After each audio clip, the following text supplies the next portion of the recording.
In kaj na dogodek pravi župan Zoran Janković? Lahko razstrelijo vse parkomate, sprememb parkirnega režima kljub vandalizmu ne bo. Rebeka Tomadus.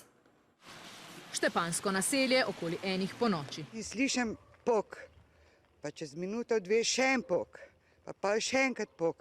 Koliko da je bilo one petarde, ta močne, ta pravi. Sem slišala pok, ja. Pa sem mislila, kaj je, mogoče reko nešto slavi. Ali gre za vlom v bankomat, so ugibali tudi v eno od Facebook skupin naselja. A ko se je zdanilo, je postalo jasno. Neznanci so razstrelili 3 parkomate. Poškodovane parkomate je policija že odpeljala, eden od njih je stal prav na tem mestu.